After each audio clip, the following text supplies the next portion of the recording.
My paper deals with the globalization trends in modern communes. Communes and intentional communities are today a global phenomenon and can be found in their various forms in most countries of the world. A review of the history of communes in the 20th century reveals two separate periods. Up to the years of World War II, it was a story of sporadic local phenomena in various countries with no significant relationships. The second period, which started after the Second World War II, reveals a phenomenon which could be defined as the globalization of communities, and it could be considered as an integral part of the global civil society. From the 1950s, initiatives were commenced for the establishment of communal communities that crossed the borders of the countries in which they appeared. This was particularly notable in the pacifist communities after the end of the World War II. This trend was seen in the United States in 1948 with the establishment of the Fellowship of Intentional Communities. The membership of this association comprised communal communities of various types with common denominator as pacifism.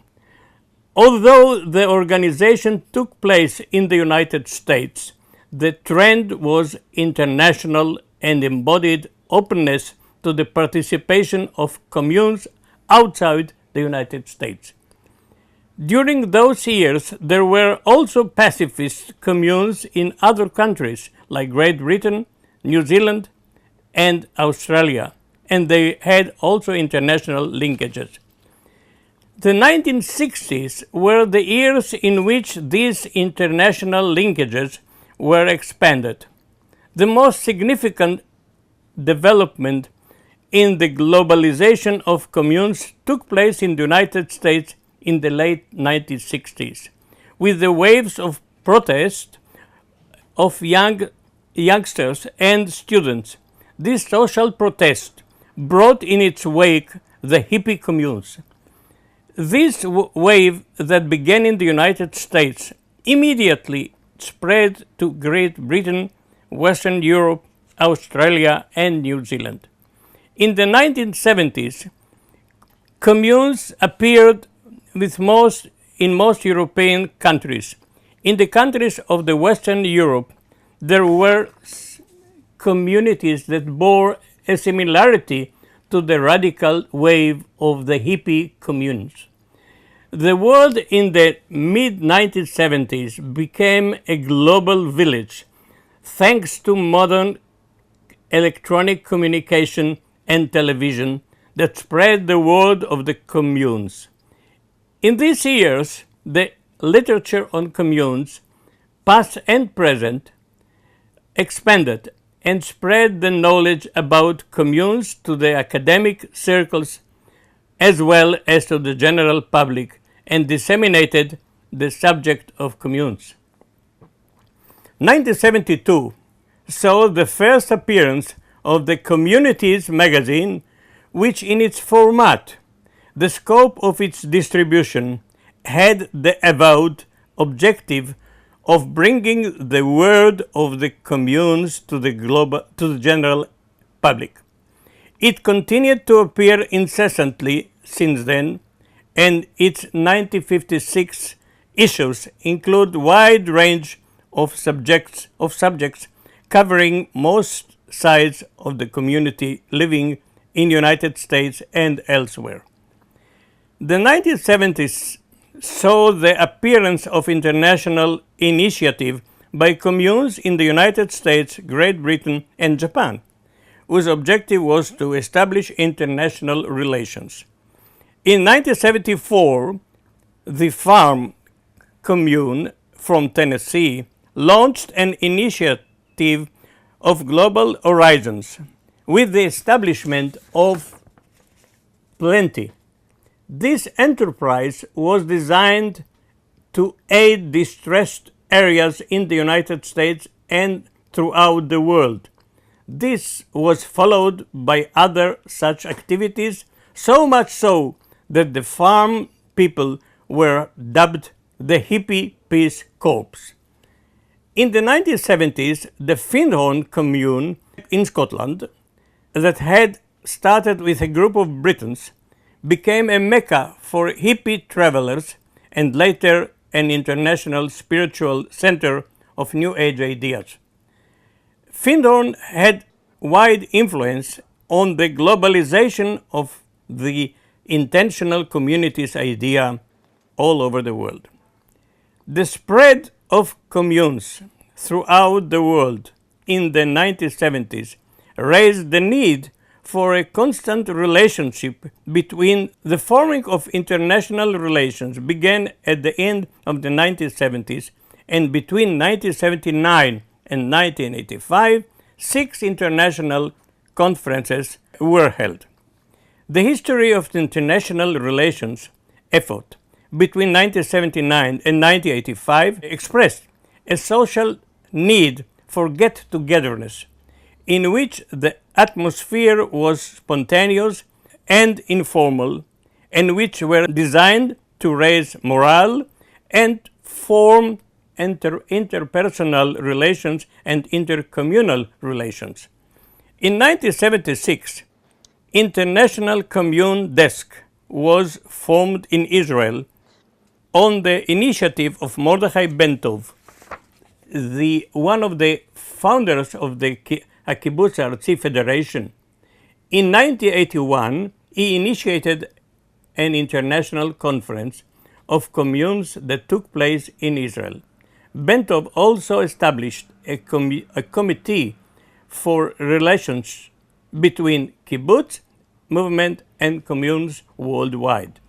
This committee, the International Communes Desk, continues to maintain international contacts between kibbutzim and communes, and it exists up to this day. A new phase in the globalization trends started in 1980s with the formation of the International Communal Studies Association, which served as a common platform for the researchers, academics, kibbutz members, and commune members, thus opening new horizons for international relations, which increased academic interest in communes on a global scale. In 1990s, a new dynamic factor of international relations appeared with the Fellowship for Intentional Community, which was incorporated in 1986 as a non-profit, tax-exempt, charitable educational organization.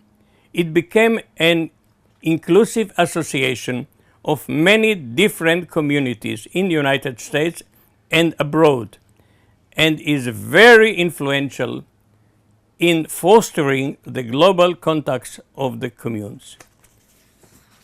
One of the main instruments for the globalization contacts is the publication of the Community Directory as a reference guide describing the communes all over the world. The 2010 edition has the information on over 1,000 intentional communities in North America, as well as 250 communities from around the world. It also includes over 30 articles which provide basic information about a wide range of communes topics all over the world. At the beginning of the 21st century, the international contacts became more extensive with the appearance of the Global Ecological Network and the Co-housing Association in Europe, North America, and elsewhere.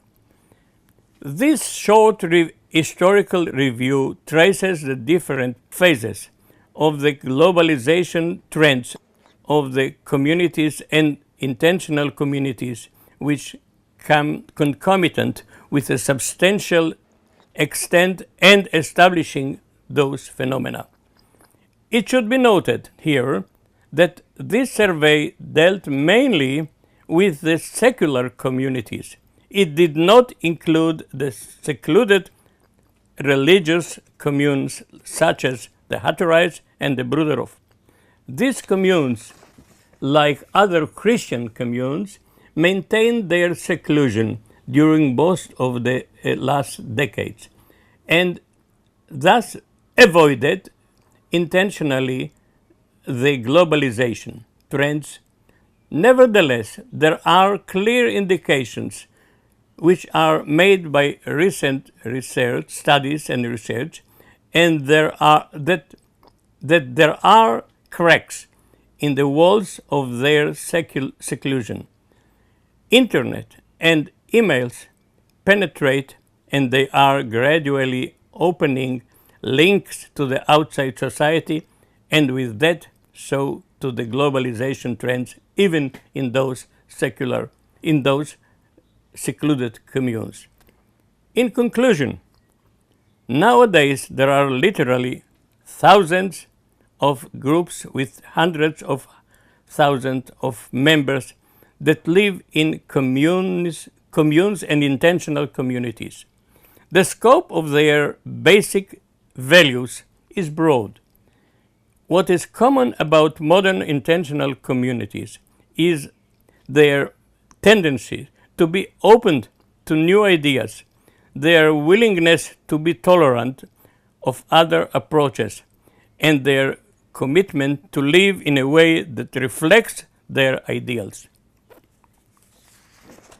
Many contemporary groups are exploring ways to achieve true sense of community while maintaining a balance between privacy and cooperation, a concept quite compatible with the values prevalent in the mainstream society today.